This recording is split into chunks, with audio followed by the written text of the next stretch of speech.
그림을 보시면은 좀 전에 우리가 위에서 박스 그 내용이에요. 그래서 이제 범죄 소년이 있습니다. 좌측에. 그 범죄 소년은 어떻게 이제 진행 절차가 있는 거예요. 범죄 소년은 검사한테 들어가고 검사가 형사부에 기소합니다. 기소하면은 법원에서는 이제 형의 선고 처벌한다는 얘기죠. 그죠? 근데 검사가 이렇게 할 수 있습니다. 이 범죄소년은 반드시 형사부에다가 기소해서 처벌하는 것만 능사가 아니라 그 대각선을 보시면은 검사가 가정법원 소년부에 이렇게 아이를 넘겨줄 수가 있습니다. 굳이 이렇게 넘긴다, 대각선으로 간다는 것은 굳이 이 아이를 처벌하지 않고 보호 처분으로 돌리겠다 이 말입니다. 그러면은 그 가정법원에서는 이 아이에 대해서 오른쪽으로 보호 처분한다는 이야기예요. 두 번째 밑에 그 촉법소년은 촉법소년하고 우범소년은 두 개 다 경찰 관할입니다. 그래서 얘네들은 오른쪽에 가서 보시면은 가정법원에 보내가지고 보호 처분한다 이야기예요. 이렇게 그런 것들. 또 검사는 여러분 그 범죄소년에 대해서는 또 하나가 되어 있습니다. 그 범죄소년에 검사 위에 박스 해놨다 그죠? 그 중간 박스 보시면은 선도 조건부 기수위란 말 있죠. 근데 이 범죄 소년에 대해서는 이것도 가능합니다. 유예도 가능해요. 그런데 어떤 기소냐? 선도 조건이야.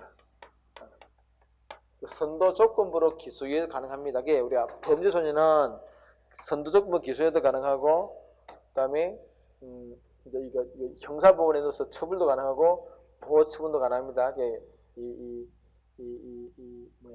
보호 형사 처벌도 가능하고 그다음에 보호 처분도 가능합니다. 이 세 가지가 다 가능하다 그죠? 이렇게.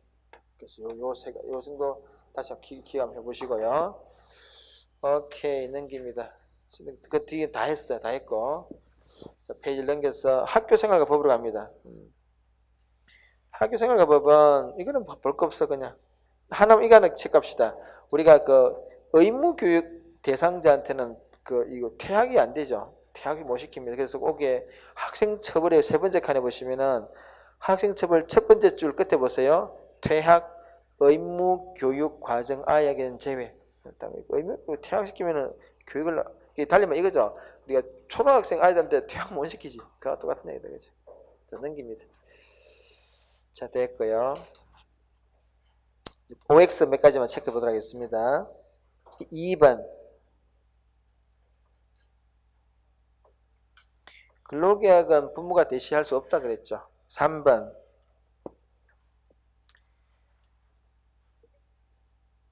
미성년자의 임금은 부모가 대리 수령할 수 없어. 근데 본인이 직접 해야 돼요. 6번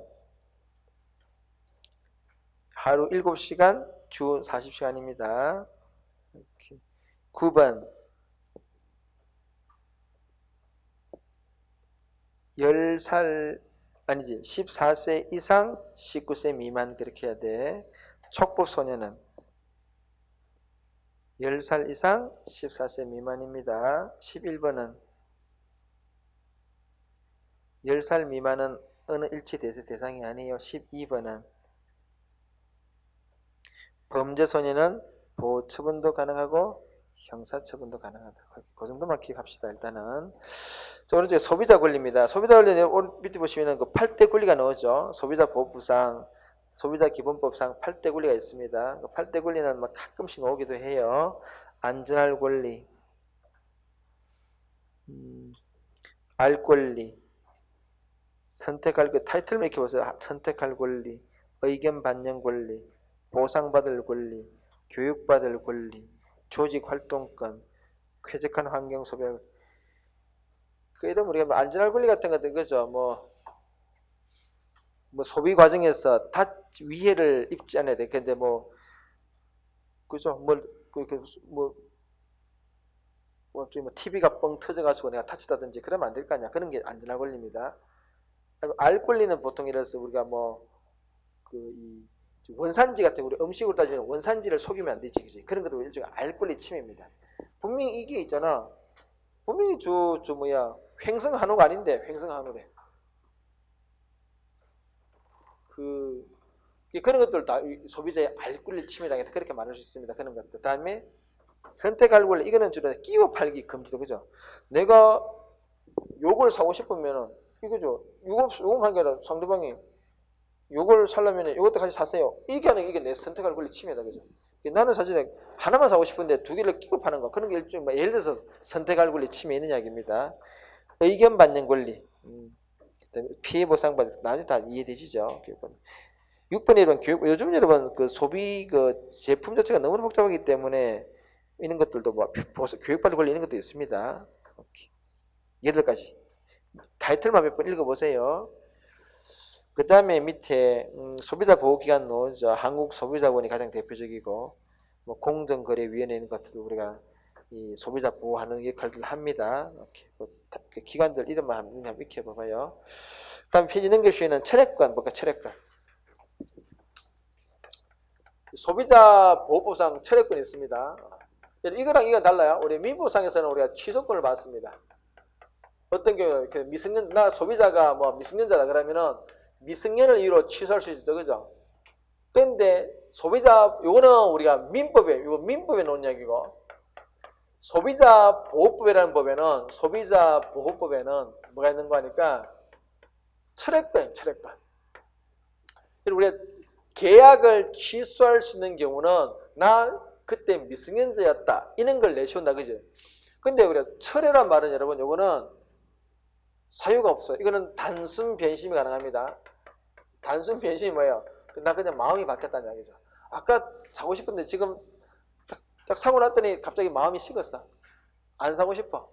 또는 집에 배달이 왔어. 택배를 받아보는 순간 안 사고 싶어졌어. 가능합니다. 그게 철회권이야. 철회권인데 소비자보호법상 철회권입니다. 요거는 그럼 우리가 소비자보호법상 철회권은 언제까지 행사할 수 있느냐? 이건 날짜가 정해져 있어. 날짜가. 기본적으로 7일입니다. 7일. 물건을 받은 날 7일. 안기합입니다. 한번 봅시다. 몇 가지만 체크합시다. 거기에 그 소비자보호법상 그 철회권과 소비자보호 나오죠. 자, 그래서 양가로 1번에 보시면은 전자상거래, 통신판매, 방문판매, 전화금융 판매 등등등 어쨌간에 거기에 첫 번째 칸에 보시면은 그 중간에 계약서 또는 재화 수령일로부터 7일 이내에 그것만 기억합시다. 나머지 것도 막 나오는데 너무 복잡하고 일단은 7일 이내. 그 소비자보호법상 철회권은 기본적으로 7일 이내 할 수 있다. 물건 받은 날로부터 택배를 배송받은 날로부터 며칠 이내에 7일 이내에 처리할 수 있다. 이유는 없어요. 그냥 나 미안해 그냥 마음 편해서 할 수 있습니다. 다음 밑에 그 철회권 다만 여러분 그 뭐 다단계 판매 같은 거 이런 것들은 14일까지 약간 기간이 증가합니다. 그리고 뭐 허위 가장 광고에 속았다 그러면 좀 더 늘립니다. 30일 이렇게 늘려줘요. 기본적으로 7일 안기하시고요. 철회권을 행사할 수 없는 경우가 있습니다. 이거까지만 봅시다. 철회권 행사할 수 없는 경우는 그 두 번째 박스 두 번째 칸입니다. 소비자가 지가 물건을 망가뜨렸어. 그거 안 되겠죠, 당연히. 그죠? 지가 쓰다가 물건을 막 부러뜨렸어. 안 돼, 그죠? 첫 번째, 소비자의 책임 있는 사유로 재화를 멸실했다. 안 돼. 두 번째 점에 그 사용 가치가 사용하면서 가치가 확 줄어드는 거 안 돼. 세 번째, 재판매가 곤란할 정도로 가치가 훼손된다. 안 되겠죠. 네 번째, 복제 가능한 제품을 포장을 뜯었다. 복제를 복제를 할 수 있는데 포장을 뜯었다가 우리가 복제를 했는지 안 했는지 알 수 없다. 그런 건 아니에요. 여기까지 뭐 잘 노는 거 아니에요. 그냥 참고로 한번 보시고요. 위에 여러분들은 그 위에 7일 정도 기억해 보세요. 제가 밑에 문제 한번 풀어봅시다.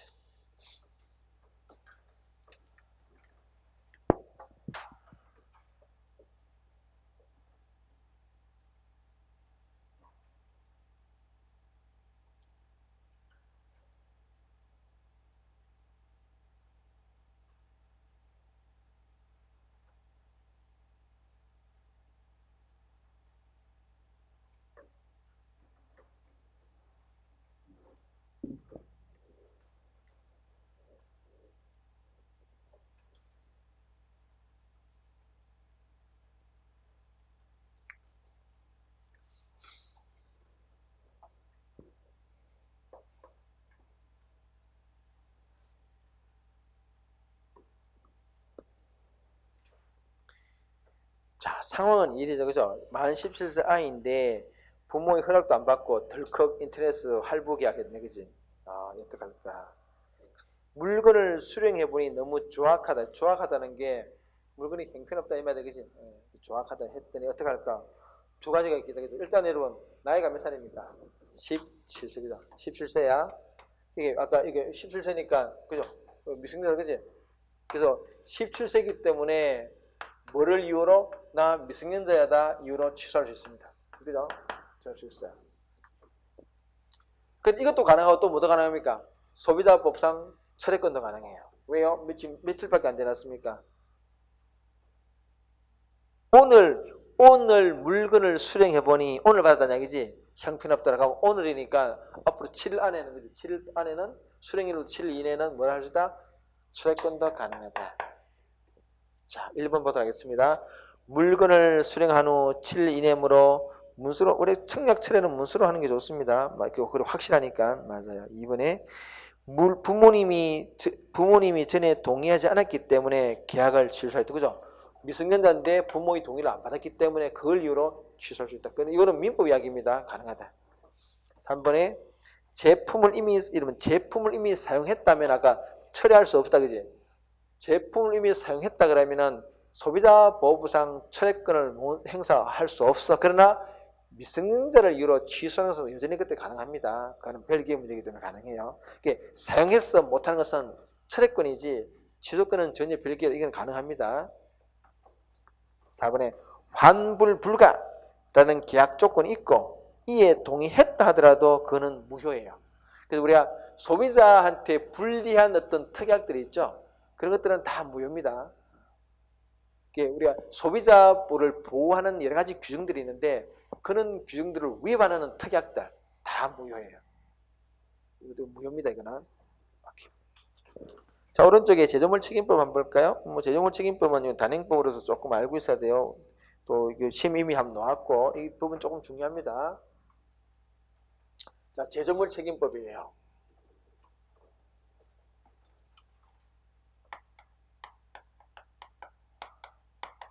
예를 들어서 TV가 있습니다.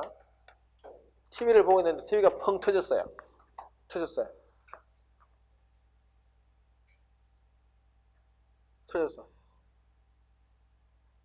터져가지고 불이 나가지고 이게 옆에 있던 근데 커튼이 홀라당 타버렸네. 그럴 수 있겠다, 그죠? 그러니까 이걸 여러분 이는데 피해가 났어요. 그럼 이거 TV에 뭔가 하자가 있었겠지. TV가 이런 멀쩡한 게 펑 터지지 않았겠지.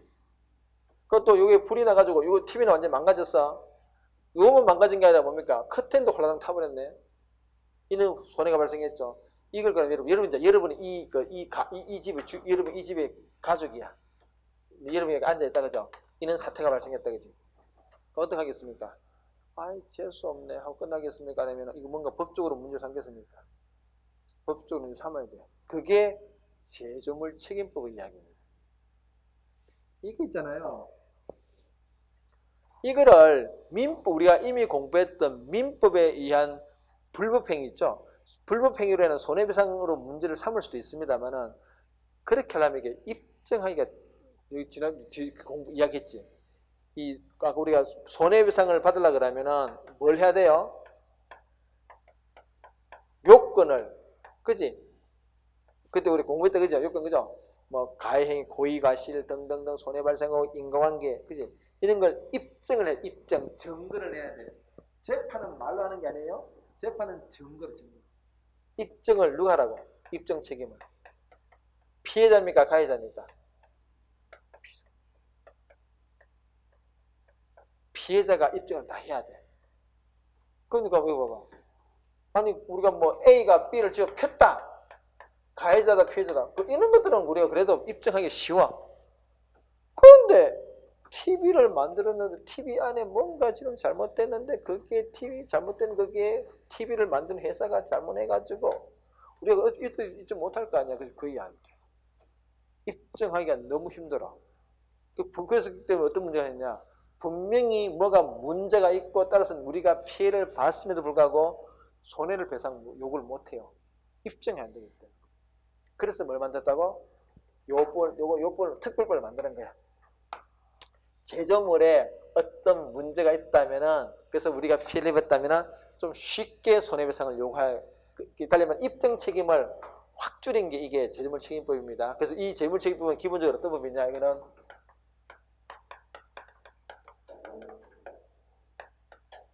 여러분, 이게 입증하기 쉽다 그랬습니까? 우리가 손해배상 요건 중에서 과실이 있다 없다, 인과관계 있는 거, 이거 되게 입증 힘들다. 이게 진짜 입증 힘들어요. 그래서 이 제조물 책임법은 기본적으로 그 피해자가 가해자의 고의 과실을 입증할 필요가 없어요. 이건 너무, 원래 이게 기본적으로 입증하기가 너무 힘들기 때문에. 또 인과관계. 인과관계를 뭔가 잘못해서 그것이 원인이 되어서 이런 결과가 발생했다는 걸 우리 인과관계 어떻게 입증해, 우리가? 입증 못해. 그거 입증 못해요. 분명히 우린 거잖아. 뭔가 의사가 뭔가 잘못해가지고 그게 원인이 되어서 환자가 이런 생리적인 변화 과정을 거쳐가지고 마비가 왔다. 그것도 피해자가 어떻게 입증해, 그거를? 못 입증 못해. 그러냐. 그래서 어떻게 했다고? 입증을 좀 쉽게 하기 위해서 첫 번째 이 TV 회사, 이 TV 제조자가 있지, 그지? 제조자가 있지, 그지? 이게 삼성입니다. 그럼 삼성전자 TV가 뻥 터졌다 그러면은 삼성전자가 이 제품을 만들 때 과실이 있었는지 우리가 알 수도 없고, 그래서 우리 입증할 필요가 없다는 이야기야. 몇 가지 그 책임을 좀 완화시켜 놨습니다. 그래서 이거는 이 제조물 책임법은 특별법이야. 성격은 무가치 책임입니다. 자, 그다음 보세요. 제조물 책임법의 필요성.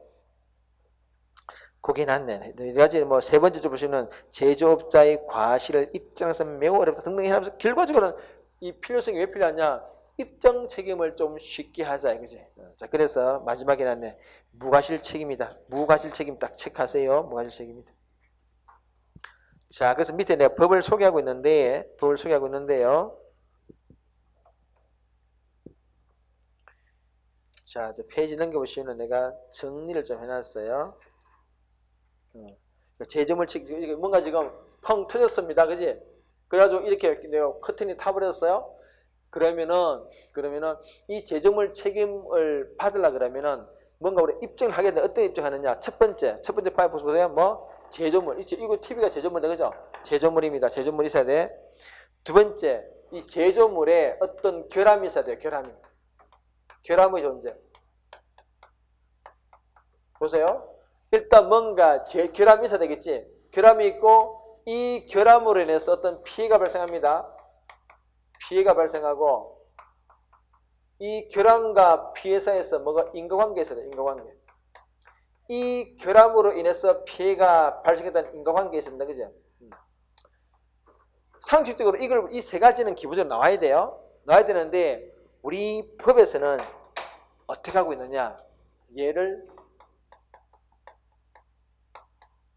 추정시켜줍니다. 추정이 뭐예요? 추정이 일단 뭔가 문제가 있다. 이 추정이 이 결함의 존재가 추정된다면은 그러면은 이 피해자가 결함이 있다는 것을 지역적으로 입증할 필요 없어요. 그냥 가만히 있으면 돼. 그냥 추정이 결함 있다고 추정되는 거야. 인과관계도 추정돼. 그럼 피해자는 뭐만 입증하면 돼요? 피해만 입증하면 돼. 피해만. 이게 굉장히 쉽다, 그지? 이게 최근에 법이 바뀐 내용이 이렇게 다 바뀌었습니다. 자, 그래서 거기 해놨네. 보세요. 결함의 존재도 보시면은 결함의 존재를 추정한다. 손해발생은 생명, 신체뿐만 아니라 재산도 다 들어가면. 자, 그런데 여러분, 요때 요 생명, 신체, 재산의 손해는 요 TV 자체죠. TV 자체. 제조물 자체, 요 제조물 책임법으로 통해서 보상받는 것은 요 TV 자체가 아니고요. 요런 거죠. TV 자체고는 별도로 우리가 민법상, 계약법상에 따라서 배상받고, 우리가 제조물 책임법을 통해서 발생받는 것은 생명, 신체, 뭐 얼굴에 화상을 입었다든지, 그지? 그런 것들에 대한 어떤 그런 배상 부분입니다. 그리고 관료 보시면은 여기 시험에 한번 나왔었어요. 관료 속에 당해 제조물에 대해서만 발생한 손해는 제외된다. 그거 한번 보시고요. 그 정도만 수하면 되겠습니다. 밑에 인과관계 추정된다 말 나오죠. 다 마지막에 여러분, 이는 제조물 책임법 효과 한번 볼까요? 일단 징벌적 손해배상이 들어왔습니다. 이거 징벌적 손해배상도 한번 기억해 봅시다. 원래 여러분 손해배상은 우리 민법의 기본적인 손해배상은 뭔가니까 사람이 A를 폈습니다. A가 B를 폭행했어요. 피해액이 한 1,000만 원입니다. 그러면은 우리나라의 현재의 배상 체제는 1,000만 원을 배상해 주는 거야. 그런데 나아가서 플러스 알파 징계하는 거. 왜 나쁜 짓 했니? 라고 상대방의 피해를 복구시키는 게 나아가서 그것뿐 아니라 나아가서 넌 왜 그런 짓 했니? 라고 징벌적인 거, 징계하는 그런 거 이게 징벌적 손해배상이고 우리나라는 원래 징벌적 손해배상이 없어요. 그런데 여기서는 들어왔습니다. 손해배상 이게 제조물 책임법에 들어왔어요. 현재 지금 우리가 3배까지입니다. 3배까지. 자, 그래서 거기 보시면 징벌적 손해배상 보세요. 그 세 번째 줄 보시면은 손해의 3배를 넘지 않는 범위 내에서 배상 책임을 진다. 징벌 손해배상 책임지고 있습니다. 그다음에 그 다음에 두 번째 칸에는 뭔가니까 원래가 이는 손해배상 책임의 주체는 누구냐? 제조업자입니다. 근데 우리가 제조업자를 알 수 없는 경우가 있을 수가 있어요. 그러면은 유통업자가 책임집니다. 다음에 면제 사유 기억하시고요. 면제 사유. 그래서 이게 기본적으로 무과실 책임이기 때문에 애지간하면 책임집니다. 그런데 이게 무한 책임은 아니에요. 그래서 면제 사유를 인정합니다. 면책 사유, 면제 사유를 인정합니다. 그 물건을 만들 그 당시 때의 어떤 그 과학 기술 수준에 비춰봤을 때 뭐 큰 무리가 없다 그러면 손해배상 인정하지 않습니다. 자, 그래서 거기 봐봐요. 제조물을 공급할 때의 과학과 기술 수준으로서는 결함의 존재를 우리가 발견할 수 없다든지 뭐 등등 제조업자가 당시의 법령을 준수했다든지 그랬음에도 불구하고 손해가 나는 것은 우리가 어쩔 수 없다는 거죠. 그죠? 그것까지는 책임을 묻지 않습니다. 면제 사유를 기억하시고요. 면책 특약 다 무효입니다. 이 어떻게 물건을 사면서 우리 그 거래에는 제조물 책임법 그런 거 적용하지 못합니다. 달리 말하면 뭐예요? 손해배상 안 해주겠습니다. 무효야. 서로 그 소비자가 그에 대해서 사인을 했다 하더라도 무효야. 그 정도 기억하시면 됩니다. 오른쪽에 소비자 피해 구제 절차 한번 볼까요? 소비자가 피해를 입었습니다. 그러면 보통 한 3가지 사업자한테 직접 요구할 수 있겠죠. 전화 걸어가지고 그지?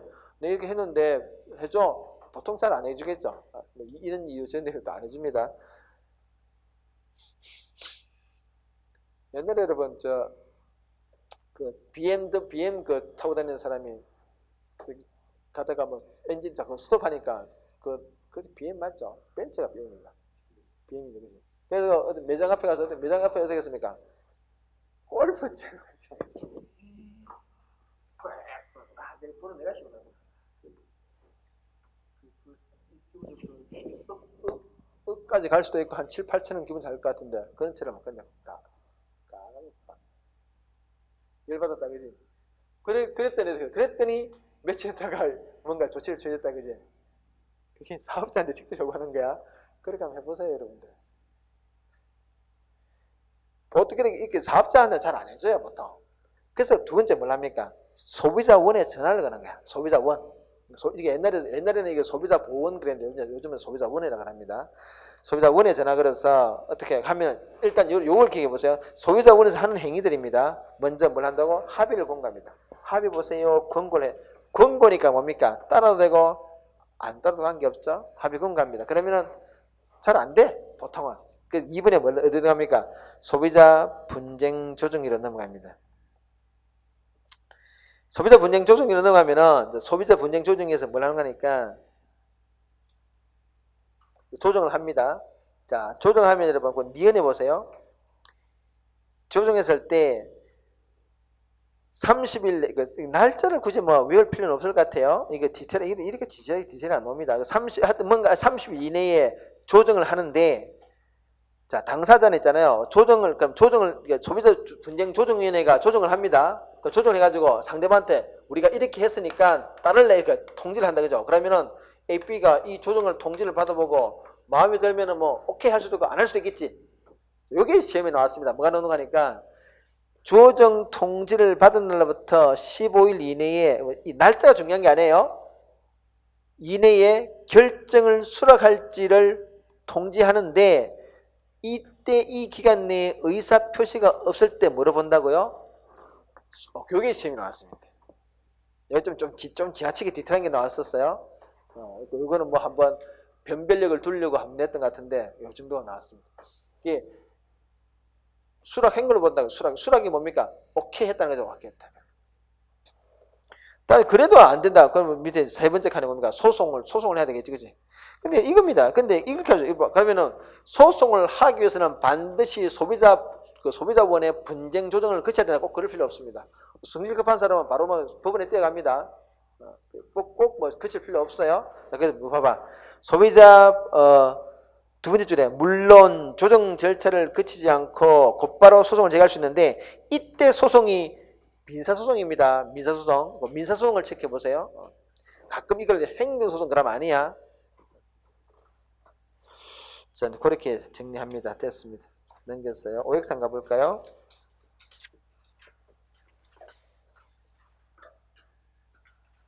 (10번)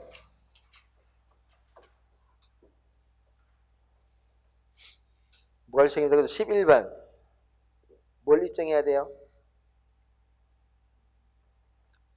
일단 결함도 추정했죠.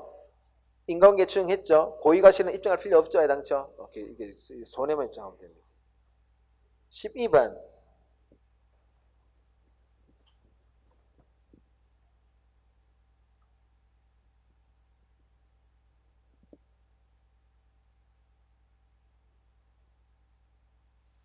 아까 이게 면제 사유가 있다 그랬죠. 이런 경우는 봐줍니다.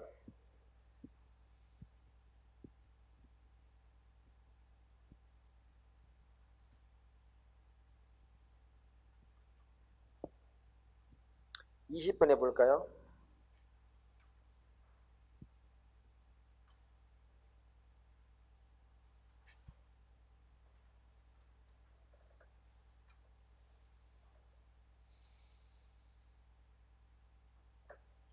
어떤 소송? 이건 민사 문제입니다. 민사소송이다. 그죠? 그 다음에 밑에 20번 했고, 그 위에 여러분 16번에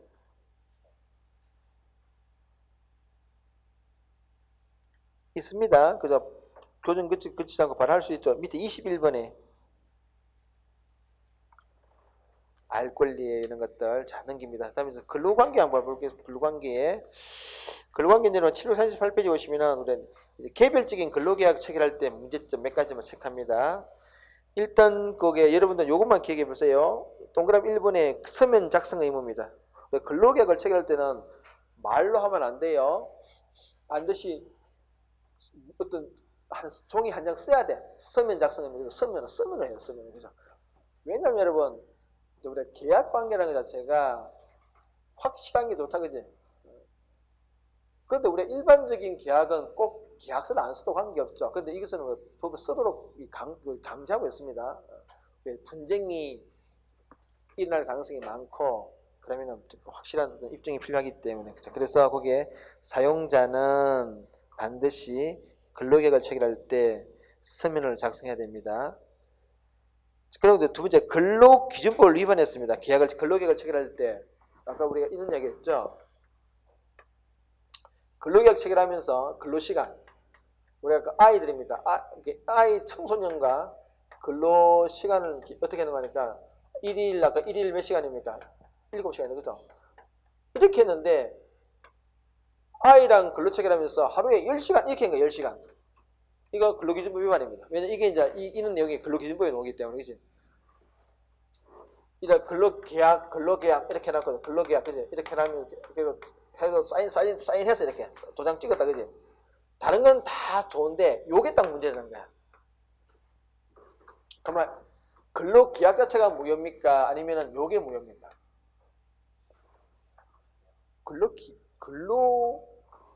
요거는 이걸 근로계약을 무효로 해보면 어떻게 돼요? 이게 지금 겨우 알바 자리 하나 얻었는데 알바가 날아가 버린 거잖아요. 그게 아니야. 우리가 지금 원하는 건 알바 날리겠다는 게 아니라 부당한 노동으로부터 얘를 보호하는 게 목적이기 때문에 얘만 무효야. 그럼 뭐 일일 10시간 내고 뭐 어떻게 됩니까? 일일 이렇게 좀 받은 요거 그래서 거기 보시면 봐봐요. 동그라미 이번에 근로기준법을 위반한 근로계약의 효력은 그 줄 끝에 보면 이랬네. 그 부분에 한하여 줄 끝에 그 부분에 한하여 자동적으로 무효다. 무효로 된 부분은 근로기준법이 딱 내용에 대체 들어갑니다. 그래 7시간짜리 바뀌진다는 얘기죠. 자동적으로. 자, 그 다음 밑에 보시면은 집단 근로관계에서 단결권, 단체 교섭권, 단체 행동권이 나옵니다. 이거는 그냥 우리 아는 그냥 말 그대로만 익히면 되고요. 안에만 아들이 써놨는데 굳이 뭐 참고로 안 보시고요. 자, 오른쪽에 기본 근로자의 권리 보호 몇 가지 익혀보도록 하겠습니다. 그 밑에 암기사항은 여러분 일단 우리 임금은 있잖아요. 돈으로 줘야 돼요. 통화로. 임금은 반드시 돈으로 줘야 됩니다. 임금을 여러분 물건으로 주는 나쁜 XYZ들이 있어요. 지네들이 만든 회사 물건 있지. 물건으로서 월급을 주는 거야. 그럼 이거 뭐하란 얘기예요, 이거? 팔아서 쓰라는 얘기잖아요, 그죠? 그 여러분 웃기는 소리 같죠? 진짜 많습니다. 그는 진짜 쓰레기다. 안 돼. 그 근로기준 위반입니다. 통화 형태를 줘야 된다. 그리고 한 번에 전액 지급해야 돼요. 또 이런 인간들이 있습니다. 나눠서. 요번에 얼마 주고, 뭐, 요번에 한 반 더 주고, 반테나 주면 다행이지.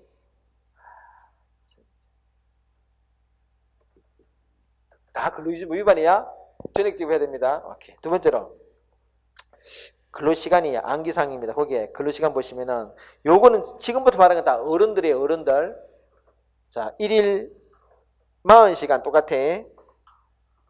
휴게시간을 제외하고 40시간입니다. 휴게시간을 제외하고 40시간 포함하고 아니라 제외하고입니다. 40시간 초과하지 못하고 1일 8시간 연장 근무는 하루에 일주일에 12시간 이렇게 차이점이 이거네. 아까 아이들은 1일 7시간인데 1일 몇 시간? 8시간. 요건 똑같아. 40시간 똑같습니다. 연장 근무는 12시간이야. 암기하세요. 요거만 암기하면 돼. 8시간, 40시간, 12시간.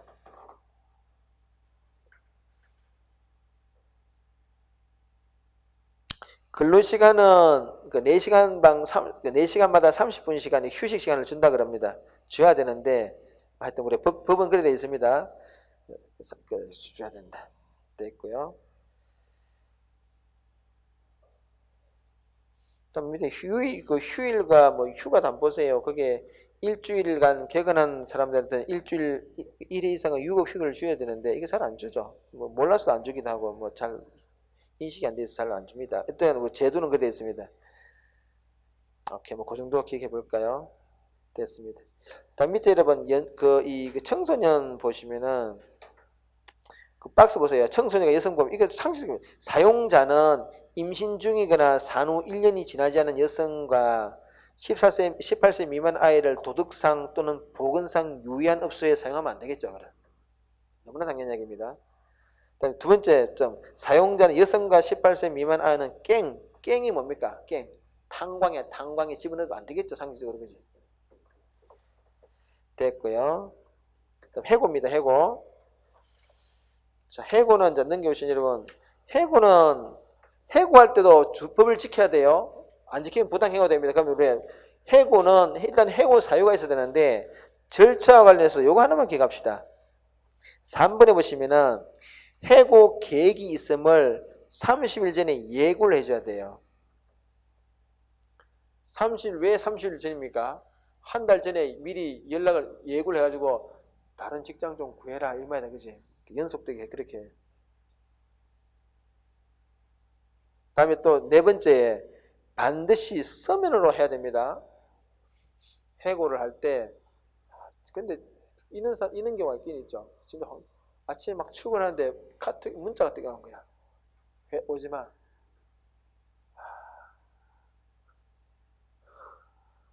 그런 일 없을 것 같지? 그건 말하고 있어요.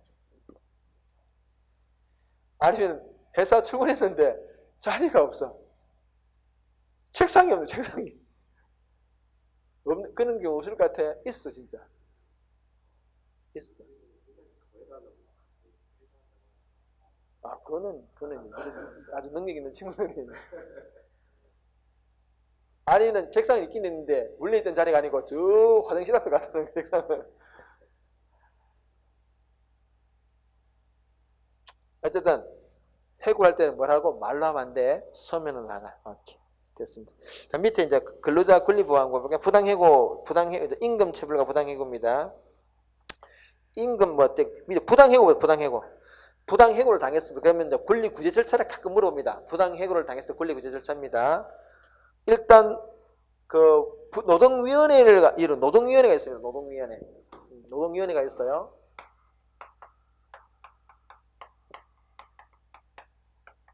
지방노동위원회가 있어요. 지방노동위원회도 있고 중앙도 있습니다. 그래서 노동위원회 가가지고 저간의 사정을 설명한다, 그지? 그러니까 노동위원회가 사실 노동자를 보호하기 위한 위원회, 그런 자신 취지인데, 실제 가보면은 황당한 경우가 좀 있긴 있어요. 실제 노동위원회 가면은 얘네들이 노동자를 위해서 있는지 사용자를 위해서 있는지 헷갈릴 때가 많습니다. 실제로는. 어쨌든 간에 우리 제도적으로는 지방노동위원회를 찾아가가지고 하소연한다 그러면 그것을 해결해 준다는 얘기입니다. 한번 보세요. 자, 노동위원회입니다. 첫 번째, 기억에, 이 순수를 기억해야 해요. 순수를. 기억에 뭡니까? 3개월, 1개월 이런 게 중요하지 않아요? 그냥 순수입니다. 일단 어디를 찾아가라고? 당연하겠죠. 지방노동위. 그것을 해결한 다음에 어디 가라고? 중앙노동위. 그것을 해결한 다음에 어디 가라고? 어떤 소송? 행정소송이 하기. 왜냐면 이제 우리 중앙노동위원회를 행정기관으로 보기 때문에 그렇습니다. 그래서 행정기관에 행정소송 들어가요. 너 민사소송 그러는데 아니야? 행정소송이야. 그러니까 이제 그와 관계없이 여러분, 그냥 이런 어떤 절차를 거치면은 이 순서로 가야 돼. 진노위, 중노위, 행정법원입니다. 근데 이런 순서 안 거치고 바로 법원에 갈 수 있어. 그러면은 민사법원에 가야 돼. 민사법원에 가야 돼요. 민사법원에 가서 어떤 소송? 민사소송을 제기하는 거야. 해고, 무효, 확인 소송 이런 겁니다. 해고가 무효다, 그지? 해고가 무효다. 확인해달라. 이런 소송이랑 있습니다. 이래가지고 이제 다퉈. 오케이. 그 정도 기억합시다. 다음에 밑에 이제 부당노동행위입니다. 일단 내가 그렇게 강조를 많이 했는데 이게 작년인가 시험에 나온 것 같아요. 부당노동행위 개념입니다. 개념. 부당노동행위가 뭔가? 학생들이 막 공부를 하면서도 부당노동행위란 말 자체가 이게 뭔지를 모르고 이게 꼭 알고 있어야 되는데, 이게 작년인가 논 것 같아요. 부당노동행위입니다. 누가 부당노동행위냐? 노동상권이 있죠. 근로자의 노동상권을 침해하는 행위가 부당노동행위예요. 아까 노동상권이 뭐였습니까? 앞에 있잖아, 그지? 단결권, 단체 교섭권, 단체 행동권. 몇 표시야? 거기 378페이지, 738페이지 세 가지. 이게 노동상권이에요. 이 노동상권을 침해하는 사용자의 행위를 부당노동행위라고 말합니다. 자, 그러면 우리가 임금체불 있죠. 월급 잘 안 주는 거. 월급 잘 안 주는 게 부당노동행위예요? 아니에요? 느낌은 부당노동행위 같잖아. 근데 부당노동이 아니야. 부당노동이 뭐라고? 노동상권을 침해한다니까? 단결권이 뭡니까? 단결권. 노조 가입하지 마. 노조 파괴 이런 게 되지. 노조 파괴. 그죠? 회사가 여러분 노동자들이 노동조합을 결성하려고 그러니까 사측에서 여러 작전을 펴가지고 무산시키는 그런 것들. 근데 삼성이 제일 잘하는 게 이게 자랑이지. 삼성은 여러분 노조가 없다는 게 자랑은 아닌데, 노조가 없다는 것을 자랑으로 하는 그 중에는 노조를 만들려고 그러면 다 파기시킨다. 그지? 이게 전형적인 부당노동행위입니다.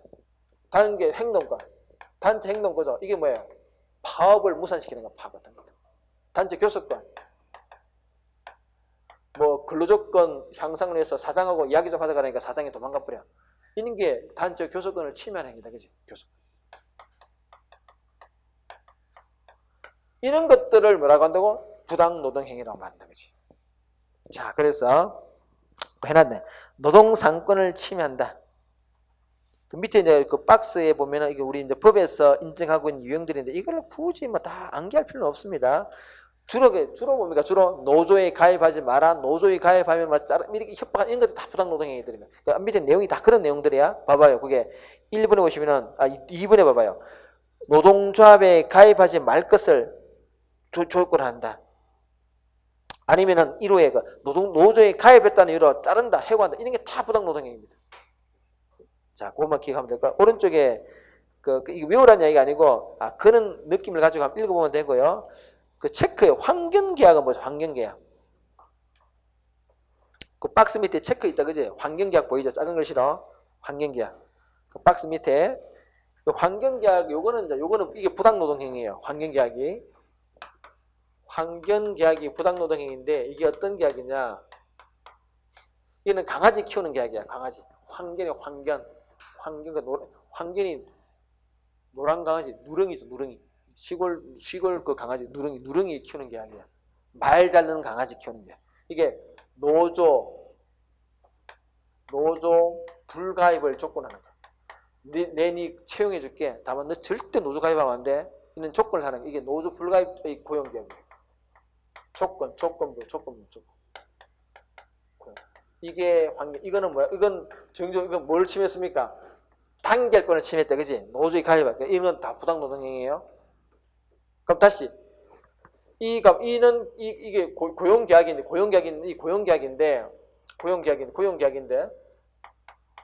이는 조건이 붙었다, 그죠? 조건이 붙었어. 그러니까 이 고용계약이 무효입니까? 요 조건이 무효입니까? 요 조건이, 그죠? 왜 우리가 이 고용계약이 무효라고 하면 뭐예요? 겨우에까지 직장 하나 얻었는데 지금 실업자 만든 기회다. 우리가 원하는 게 그게 아니다, 그죠? 우리는 얘만 무효야. 자, 그래서 밑에 보세요. 환경계약.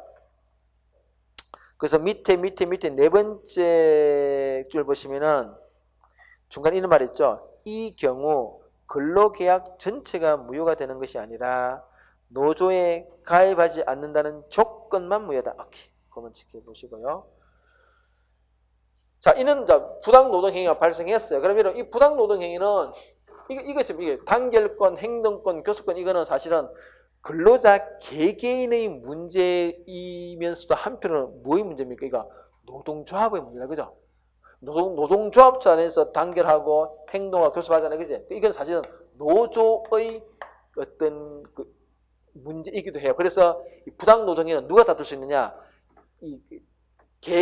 이는 부당노동행위를 당한 개인도 다툴 수 있지만은 노조 차원에서 다툴 수 있다, 그죠? 자, 그래서 밑에 박스 보세요. 이 동그라미 이번에 부당노동행위에 대한 대처. 관로 속에 뭐 있습니까? 개별 근로자뿐만 아니라 누구도요? 노동조합도 가능하다. 더 기억해 보세요. 노조도 같이 나설 수 있습니다. 부당노동행위에서만은. 자, 그래 어떻게 하느냐? 똑같아요. 노동위원회를 통하면 어떻게? 아까 했잖아. 진노위, 중노위, 행정소 똑같아요. 똑같습니다. 다음에 뭐 노동부에 또 진정할 수, 이건 뭐 참고로 뭐 당연하겠지, 그지? 오케이. 됐습니다. 조정하시고요. 그럼 밑에 문제 한번 풀어볼까요, 여러분? 개념 확인 문제.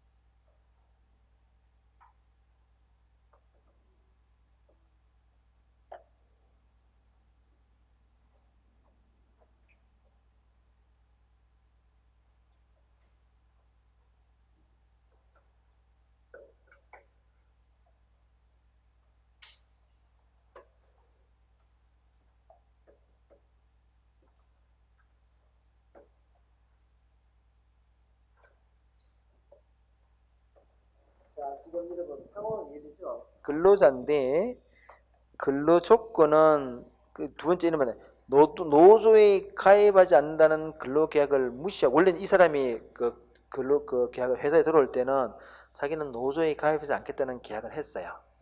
특약을 달았습니다. 근데 그걸 무시하고 노조에 가입했어요. 그랬더니 어떻게 해서 회사는 어떻게 했습니까? 그냥 니 들어올 때 야, 계약서 봐봐. 니 노조에 가입하자는 약속했잖아. 왜 가입했어? 너 약속 위반이야. 해고. 이게 뭡니까? 부당해고야. 왜요? 노조에 그죠? 그래서 우리가 이 회사 들어올 때 이 자체가 이게 이제 무효지기 때문에 뭡니까? 이 친구는 노조에 가입해도 된다는 얘기다, 그지? 그 노조에 가입해도 되는데 잘랐으니까 부당해고다, 그죠? 부당해고야, 부당해고야.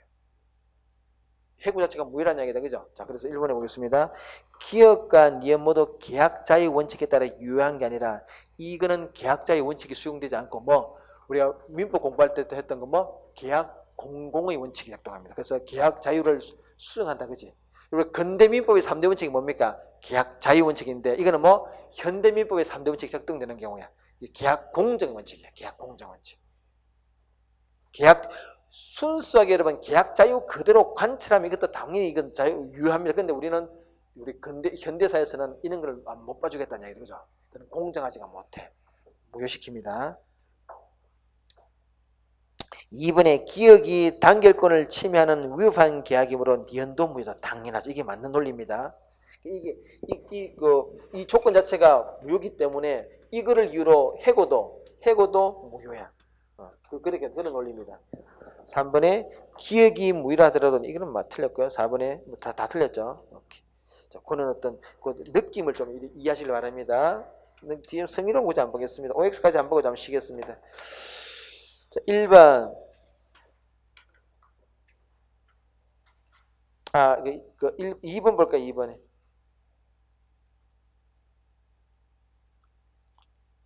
서면을 교부, 이게 맞습니다. 서면을 교부해야 되고요.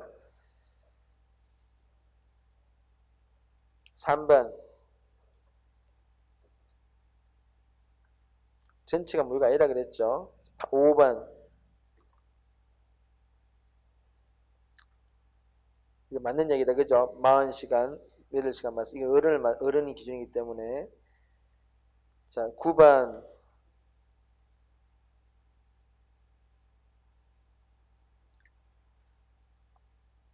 진호의, 중의, 이 순서 그대로죠.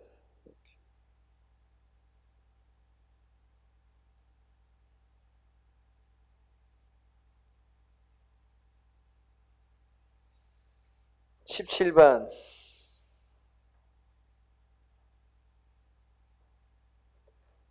도주도 가능합니다. 오케이, 그 정도만 일단 체크해 볼까요? 잠시 끊겠습니다.